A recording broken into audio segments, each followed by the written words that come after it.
Hello, everyone, and welcome to the inaugural episode of The Backroad. This is In Between Media's brand new NASCAR podcast slash YouTube show slash whatever the hell you want to call it.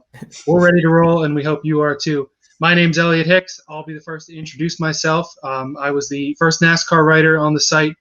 One of the first columns on the site was Through the Field. I went through each week of the NASCAR playoffs, gave you some good predictions, a lot of bad predictions, and completely misfired on Chase Elliott winning the championship. So hopefully my analysis is a little better this year. I've been a NASCAR fan for basically as long as I can remember.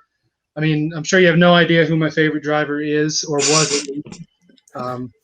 Right, real tough to figure out. But anyway, big NASCAR fan, and I'm glad to be doing this show with two other big NASCAR fans. Let's move over now, just to the left of me, to the founder of In Between Media and one of our other analysts on the site, Seth Woolcock. Hey, what's up, gentlemen? So happy to be here. Thank you, Elliot, for taking the reins on this podcast and on our whole NASCAR and fantasy NASCAR initiative here at In Between Media. It's been a crazy year so far here. We were founded just about a little over 6 months ago, back in June. Our big thing here, not just at the Backroad, but at In Between Media, is combining fantasy sports and life advice. So we're going to try to do the same thing here on the Backroad. We're going to talk a little bit about lifestyle advice, some different things that come with being a race fan and being a laid back individual like most NASCAR fans are. So, super excited to do this with you guys. I've been a NASCAR fan. I want to say, really since I can remember, honestly. Growing up, my stepdad, he was a huge Dale Jr., huge Dale Sr. guy. I can remember Dale Sr. dying more vividly than I can 9/11. So, that tells you about, how I kind of got into this sport. Huge Jeff Gordon fan when I was younger. And, kind of got brought back into this by our lower member, Jared Bakaysa, who's joining us. And Jared, about 4 or 5 years ago, when we were back in high school, he started a fantasy NASCAR league, and that's kind of what led me back to it. And I'm super thankful to be here doing it with you guys. And Jared, why don't you take it away, man? Hey guys, I'm Jared Bakaysa, but like Seth said, back in high school, me and him were pretty close friends, and I'm actually kind of glad that we got together doing this in between media stuff. I just recently came on the show with these guys, so I'm pretty happy that we talked about doing stuff in high school together, and now, like, just a couple weeks ago, everything came together where me and Seth could continue growing our brands together. But I'm glad to be on the show. I'm actually always wanted to do a NASCAR podcast for the longest time, and I'm glad that you two are both involved with that, and I'm glad I get to share some of my opinions that really go unnoticed around here. But happy to help, and I can't wait to see what the season brings. Definitely glad that we're getting rolling just in time for the start of the 2021 season. What do you say, boys? Let's go take a ride down the back road and get this thing started with our first segment, the Byway Breakdown. So, of course, the one race everyone cares about that the spotlight is going to be on is the Daytona 500 on Sunday, February the 14th. But, Jared, there's a lot of other racing going on over the next few days at Daytona International Speedway. Yeah, a lot of stuff's coming up here. We got on next Tuesday, we have the Busch Series Clash, which includes the stage winners from last year and the playoff drivers. This year, it's going to be held on the road course of Daytona. Usually, it's on the traditional oval, but for the first time, they're going to try to race it on the road course. They tried it last year, and I thought it put on a pretty good show for them. So I think with the Clash, it should probably give them a pretty good show to kick off the season. Wednesday, day after that, is qualifying. The difference with qualifying this year is it's going to be at nighttime. That's the big difference, because usually it's held like the Sunday before the Daytona 500, but this year it's going to be on a Wednesday night. So I think this is going to be really interesting just based off the fact that it's at night. So I think setups might be a little bit different than they would be during daytime qualifying. So I think the advantage is going to be those drivers that go out later in the qualifying round. That way, those guys might have fresh, better grip on the track, and it's probably going to be a lot faster for those who go out later. Then Thursday, we got the duels at Daytona. So after qualifying, how this is set up is there's going to be a race between the inside row qualifiers and then the outside row qualifiers. Both of those are going to be 125 laps to determine the starting lineup. Right now, it's looking like there's probably going to be 44 or 45 entries. We haven't really seen that and probably won't really know until we get like all the trucks start pulling up into Daytona. But hopefully it'll be a good show. There's going to be probably 4 or 5 that go home, so that'll be pretty interesting to see what happens there.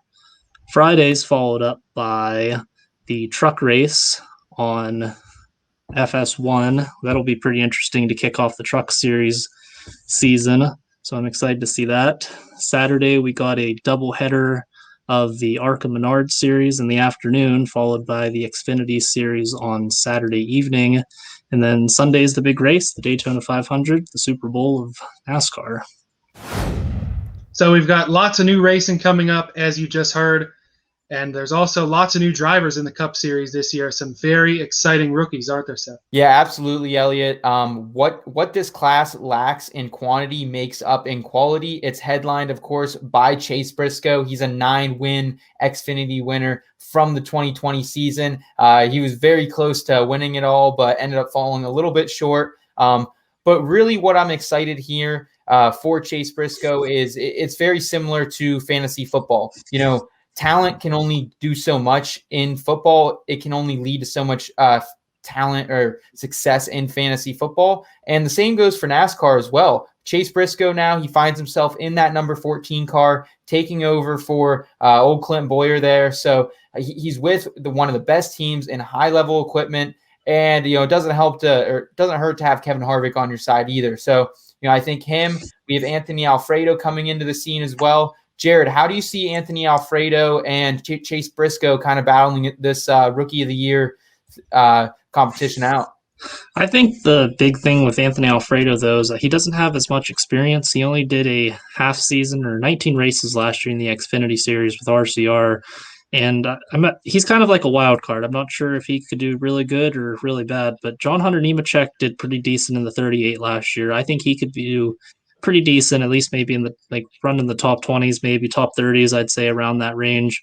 But Chase Briscoe wise, I think, like you said, he's in top level equipment. He's got Kevin Harvick as a teammate. He's got Eric Almirola as a teammate, and he has last year's rookie contender Cole Custer as a teammate. So that's a pretty good put together team, and I think he has probably the more upside potential. But then you also have to look at the wild card portion of that. Right, Cole Custer was the first rookie to win last year. No one was really expecting that. So Anthony Alfredo has a good run here or there.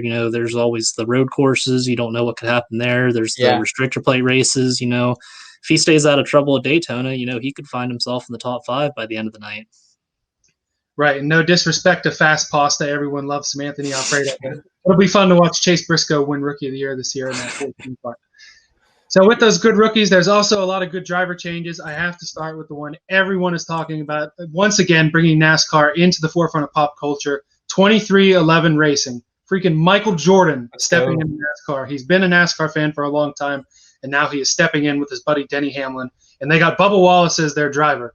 It's the absolute best way to get NASCAR back into the forefront. But what he's going to have to do is he's going to have to compete. It's going to be really interesting to see this team in their first year because they will have a lot of help from Joe Gibbs Racing, kind of like Levine Family Racing has over the last couple of years where they've had some good runs with Matt DiBenedetto and Christopher Bell in that 95. But they're really going to have to step it up this year. Bubba Wallace has set a goal for himself that he's got to win 2 races, and it really is about time. He's an extremely talented driver. He's been in some relatively crummy equipment with Richard Petty Motorsports. The King is just not what he used to be in the Cup Series. So it's going to be a really exciting year in a Joe Gibbs-backed car. They've got full sponsorship. They've got full funding. They've got the best of the best behind them. It could be the best season we've seen from a debut team in decades for Bubba Wallace. But Jared, there are also a lot of other really interesting things to look forward to in terms of changes in heading into the 2021 season. Well, the big controversial change this year is Kyle Larson is back in NASCAR. Last year, 4 races in, there was an iRacing leak, and he had a slip-up of misusage of words, and that caused him to be released from Chip Ganassi Racing last year. And he went through the Drive to Diversity program, I believe. He completed that, and then he did a lot of dirt track racing last year. But it was really surprised to see that Hendrick actually picked him up. I was honest; I wasn't expecting them to pick him up because, like you saw in past seasons of NASCAR, like Kurt Busch had to work his way up through the field to get back to the top ride. Back in 2012, he was with Phoenix Racing and had to work his way to get to a top tire ride, whereas Kyle Larson comes right back into a top tire ride. So that'll be interesting to see how he adapts to that. And the difference with him there is he doesn't really have full-time sponsorship like Bubba Wallace does. So he's kind of got to earn some sponsorships back, but he also has a lot of pressure now because he is, like you said, on a top-tier team right now. I think the thing with Kyle Larson too is, I mean, he comes in only 4 races, like you said, Jared, 1 top 5, 3 top 10. So he's always been extremely talented. Again, goes back to that whole talent thing. I would like to address kind of the big issue with him. And I feel like he, what happened last year in that iRacing event was, it was awful. And to hear how it sounded like such a common phrase that he used that word. It was really disturbing to see that, especially in NASCAR, which is really becoming a sport of change and transition. And I'm super happy to see that. But I will, say to Kyle Larson's point, I heard Jeff Gordon talk a lot about it over the summer, that Kyle Larson's really starting to take step forwards here as a person, gone through a lot of classes, like you said, Jared, did the diversity program. So I think he's taken the right steps. And I do agree. Maybe it's a little controversial, but I mean, you can't argue if there really was another talented driver out there to this degree. Right. The things that Kyle Larson did on the dirt tracks over the summer in his radical, so to speak, and I do agree with you. The changes that it seems like Kyle Larson has made will be a positive thing, hopefully, if he can take that, horrible thing that he did and move forward from it. I don't necessarily want to say he served his time or paid his dues, but he did, have a lot of fallout from sponsorship, and it's going to take a long time to build that back up. They've only got Hendrick Motorsports only has, I think, 4 races out of 36 where he's going to have a fully funded car right now. The rest is just going to have to come from Hendrick Motorsports brands and such. So it is, Rick Hendrick has taken a lot of money out of his pocket to basically self-run this team, at least until Kyle Larson can really start to prove himself again. He always was talented in NASCAR as well, but Chip Ganassi Racing is, kind of mid-pack. They're not nearly as good as a team like Hendrick Motorsports or someone like Joe Gibbs Racing would bring. So it will be exciting to see what he can do in that number 5 car, going to be sponsored by Nations Guard, one of Rick Hendrick's brands. You'll be looking out for the black and green number 5 in these races at Daytona. So before the show, we all averaged out our top 10 drivers heading into the 2021 season for fantasy NASCAR in general. They do kind of go hand in hand. So I'll start with drivers 10 through 8. At number 10, we have Kurt Busch in the number 1 car. 9th, Ryan Blaney in the 12. And 8th, Alex Bowman moving from the 88 to the 48. These 3 drivers, again, all very talented, all in the lower end of the top 10 here. Who's the guy that sticks out to you the most? And whichever one of you can start. I'll just jump in here. I think Alex Bowman's in a different tier than these guys right now coming into this season. Like Ryan Blaney just really did not show consistency other than that stretch in the summer last year. And he's kind of struggled at some of these beginning tracks coming up. So I'm really not, I don't know. I'm a little down on Ryan Blaney this year, to be honest. Like he's been a guy, especially in our fantasy NASCAR leagues, the last few seasons that we've taken inside the top 6-7 picks. And every year he doesn't really live up to that ADP. So I'm a little worried about that. Kurt Busch, he had a great end of the season. That was great to see that him get that win in California, but to get that win in Las Vegas. But other than that, I'm here for Alex Bowman though. Like he showed consistency in multiple phases of the season. And I think he's in a clear class above these other 2. No disrespect though. Love Ryan Blaney.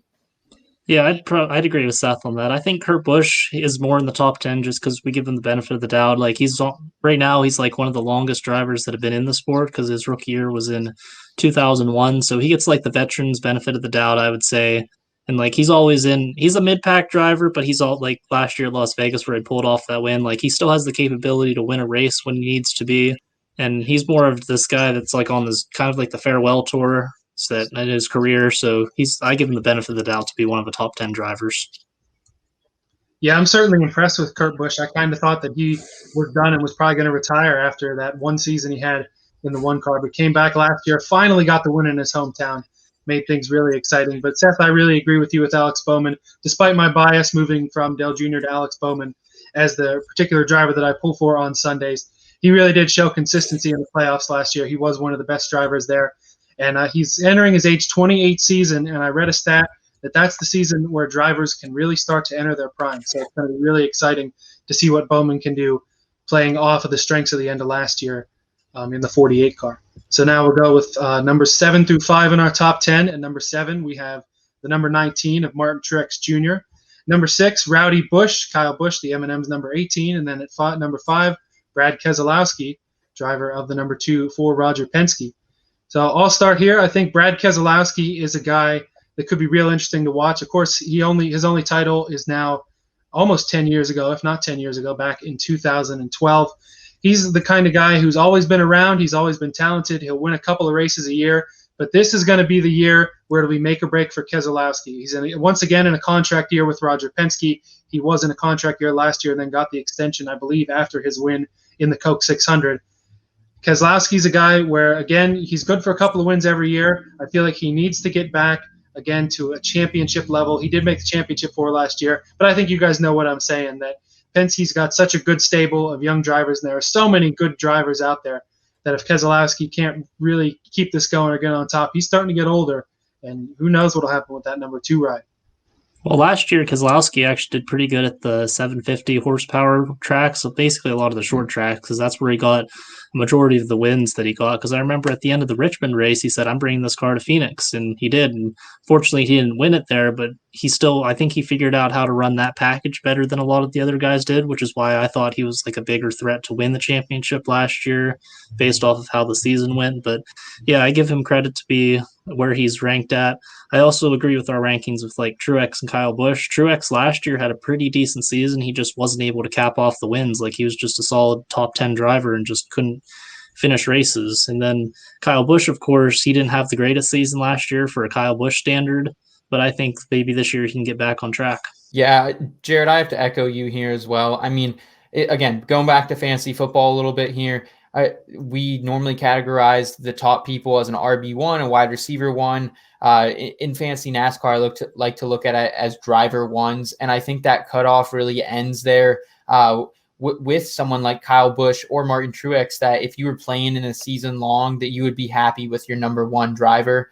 Like you said, obviously Kyle Busch, he fell a little bit short of expectations last season, but he can bounce back. He's known for doing that.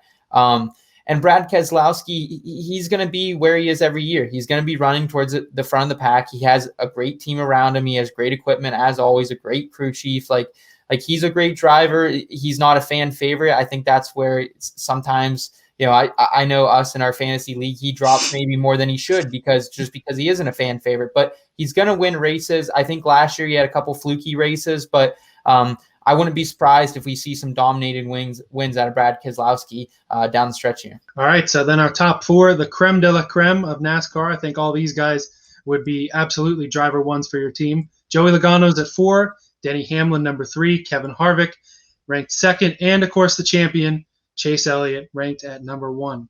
Jared, we'll start with you on this one. Which of these 4 guys is going to be the biggest threat for the championship this year? I would probably say Chase Elliott again. All right. So last year he had a pretty decent season, and a lot of people saying it wasn't an earned championship, but I have to disagree with all those fans. Even if you're not a fan of him, but you look at all the people that compare different playoff formats or season-long standings and stuff, Chase Elliott would have won the championship in any other format that NASCAR would have had. So I think he's going to be a bigger threat this year just to defend his title. And with 6 road courses this year, obviously, if you watch NASCAR, he's like one of the fan favorites at any road course race. So I think that's at least 4 wins guaranteed for him. I think he'll get enough playoff points to at least give him a chance in the championship 4. So I think he has a good chance at either repeating or coming really close to it. Jared, I agree with you here. I mean, him and Kevin Harvick, again, I think they kind of separate themselves as that top 2 that you'd be happy walking away from any draft or picking any DFS lineup and having those guys in it each and every week. Obviously, the road courses is going to change a lot. Chase Elliott's value goes up.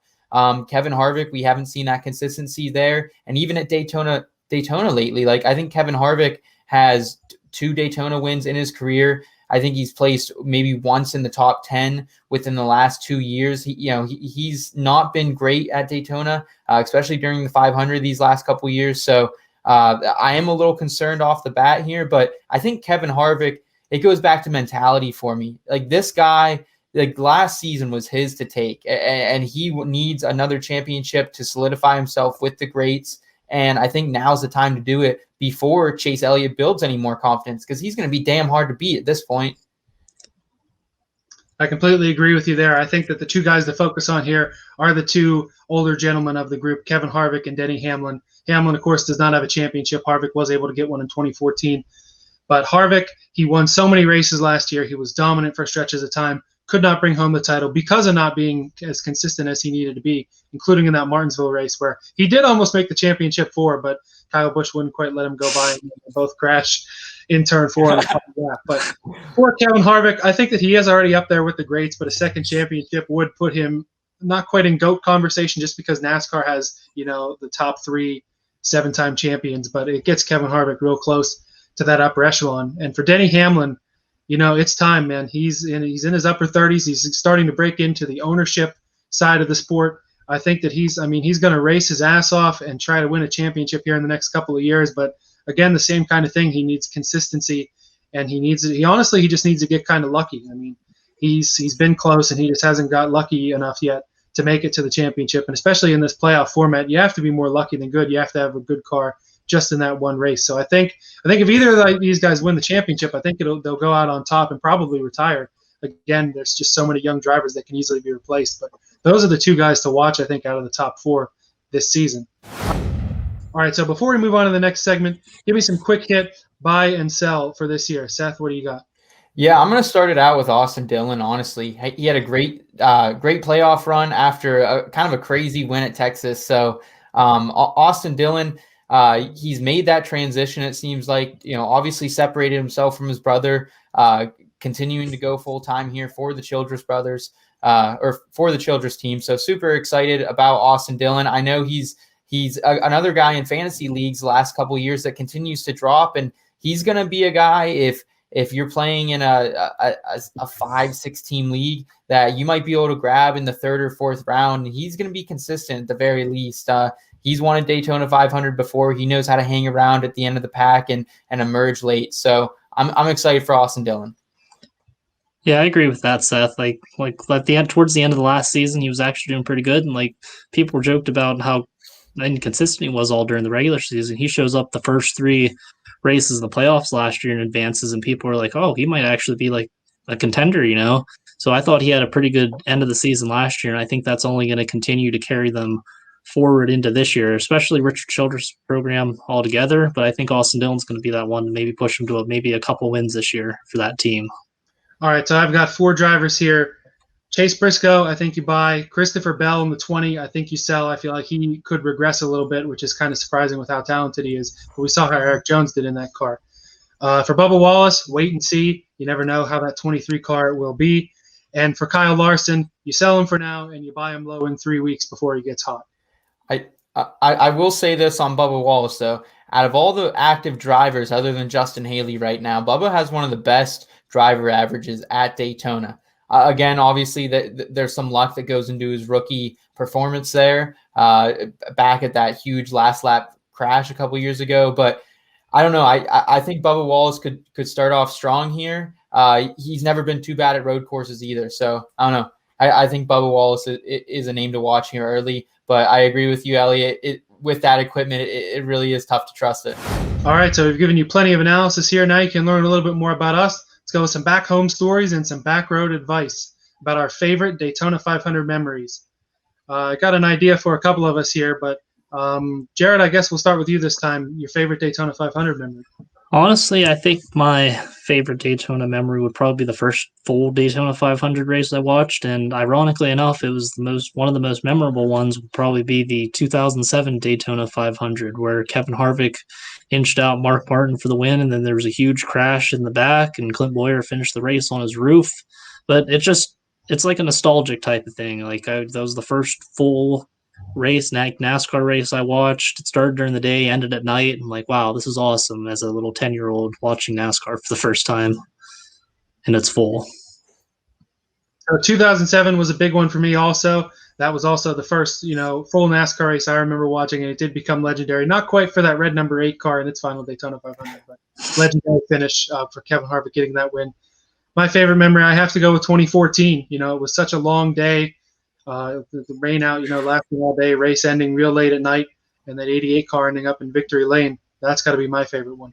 I'm going to have to go with 2011. That was really crazy with the Trevor Bayne victory. Again, huge Jeff Gordon fan. And I had a feeling about Trevor Bayne from the very start. I liked him in that week during the duels. And so that was pretty exciting just to kind of see that come from behind win, even though it was against old Jeff. But yeah, that was one that I really remember being super into. And even the 2016 Daytona 500, it was really cool to watch. That was when they first started mixing in different racing segments.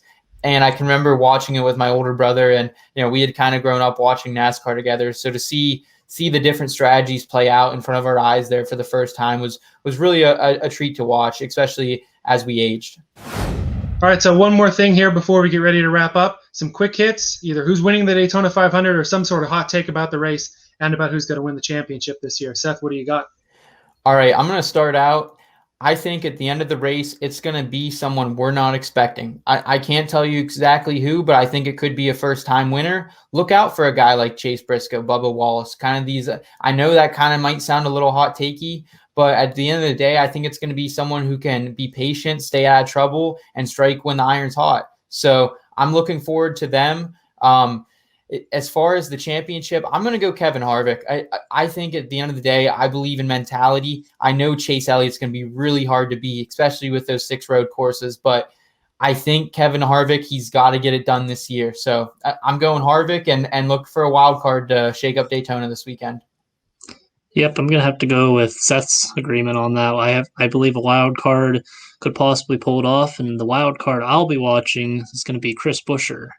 He's always one who's always there at the front, and statistically, he's had 3 top 5s in the last 6 Daytona races. So that's someone who, if he stays out of trouble, I think he's probably going to be up there with a chance to win on the last green-white checkered finish. Yeah. All right, so I'll give you a lukewarm take and a hot take here. Lukewarm take for Daytona. As much as, you know, it'll be historic, but it'll be kind of disappointing. I think Denny Hamlin's going to end up with his coach. I think that's where this is headed. I'm just going to, again, not that I don't have any disrespect for Denny Hamlin, but I love those kind of stories where, you know, either someone you root for or an underdog wins the race. But I think it's going to be Denny Hamlin taking a 3rd in a row. And for the title, I'm not going to give you a title pick, but here's my hot take. None of the championship 4 from this year or from 2020 will be in the championship 4 in 2021. That's spicy. That is Scalding hot takes here on the back road. That's super hot. Hey, that's what we do here, man, at the back road. That's what we do in between media. Not just hot takes, but, you know, feel good, wholesome content.